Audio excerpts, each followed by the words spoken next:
மனிதனோட மிகப்பெரிய எதிரி யார் தெரியுமா? சொல்லுங்களேன் பார்ப்போம். மனிதனுக்கு மிகப்பெரிய எதிரி எது தெரியுமா? மனம். இந்த மனதைப் போல வேகமா போற பொருள் ஏதாவது உண்டா? மனோவேகம்னு சொல்லுவாங்க. நினைச்ச உடனே அமெரிக்காவுக்கு போயிரும். நினைச்ச பள்ளிக்கூடத்துல கிளாஸ்ல பையங்க இருப்பாங்க. நினைச்சா வீட்டுக்கு போயிருவான். சினிமா தியேட்டருக்கு போயிருவான். மனசால போக முடியும்.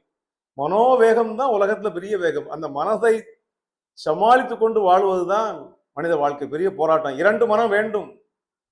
இறைவனிடம் கேட்டேன்னு கண்ணதாசன் சொன்னார். ஒரு மனசு நம்மள அந்த பாடாப்படுத்துது. நல்லதும் கெட்டதும் சேர்ந்து அங்கதான் அங்கேயே கிடந்து உழவுது. அந்த மனம்தான் மனிதனை ஆட்டி படைக்கிறது. அந்த மனதுக்கு 5 பேர் இருக்கிறார்கள், ராணுவ வீரர்கள் போல.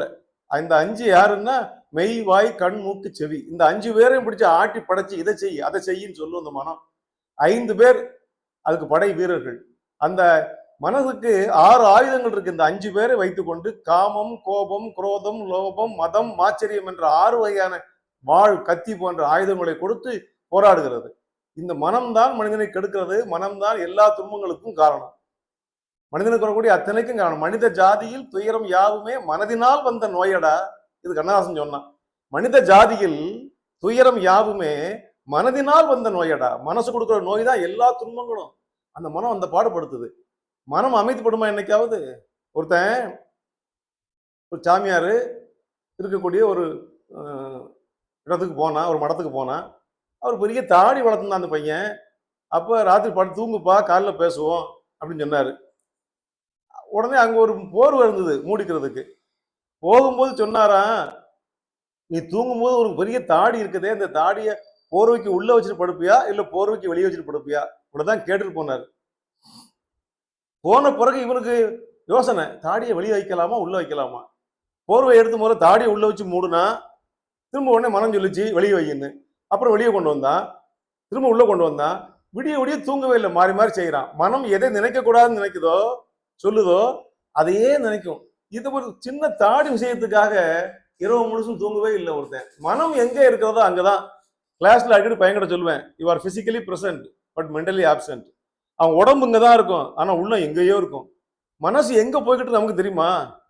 மனம் எங்க இருக்கு நமக்கே தெரியாது. ஒரு பையன் 2 பேர் ஃப்ரெண்ட்ஸு, ஒருத்தனுக்கு சினிமாவுக்கு டிக்கெட் கிடைச்சது. அது ஒரு மாதிரியான படம். ஒருத்தனுக்கு ஒரு சொற்பொழிவு கோயில்ல கேட்கறதுக்கு வாய்ப்பு கிடைச்சது.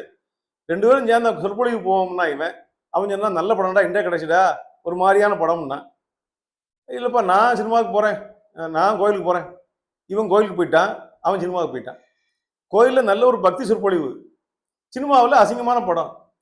கோயில்ல உட்காந்துருக்கான், நினைச்சிக்கிட்டே இருக்கான். சொற்பொழிவில் உட்காந்துருக்கான், அவன் நினைச்சிட்டே இருக்கான். அந்த பேர் சினிமாவுக்கு போயிருக்கான், நல்ல காட்சியா இருக்கும் முழுக்கு, மனசுக்கு இன்பமா இருக்கும் முழுக்கு.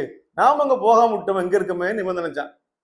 சினிமாவுக்கு போறவன் நினைச்சான், கோயில்ல நல்ல சொற்பொழிவு இருந்திருக்கும், நல்ல ஆன்மீக கருத்து சொல்லியிருப்பாங்க, உடம்புக்கு மனசுக்கு நல்லது, அதை கேட்காம இந்த அசிங்க படத்துக்கு வந்திருக்கமேன்னு அவன் அங்க நினைச்சிட்டே படம் பார்த்தான். ஆக இந்த 2 பேருடைய உடம்பு தப்பான இடத்துல இருக்கு, நினைப்பு வேற இடத்துல இருக்கு. இப்ப இந்த ஆபாச படத்தை பார்க்க போனான் பாருங்க, அவன் நல்லவன் ஆயிட்டான். ஏன்னா அவன் மனசு நல்லது நினைச்சது. நல்ல இடத்துல உட்காந்து கெட்டது நினைச்சான் பாருங்க, அவன் கெட்டவன் ஆயிட்டான். இதெல்லாம் இப்ப மனசுதான் காரணம். மனம் என்ன நினைக்குதோ, நாம எங்க இருக்கிறோங்கிறது முக்கியம் இல்ல, மனம் என்ன சொல்லுகிறது என்பதுதான் மனிதனை முடிவு செய்து, நம்ம இன்ப துன்பங்களையும் முடிவு செய்து. மனம் நம்பிடுச்சுன்னு வைங்க ஒரு விஷயத்த, அதை மாற்றவே முடியாது. மனம் நம்புனா எப்படி மாற்ற முடியாது என்பதை அடுத்த வீடியோல பார்ப்போம் நண்பர்களே.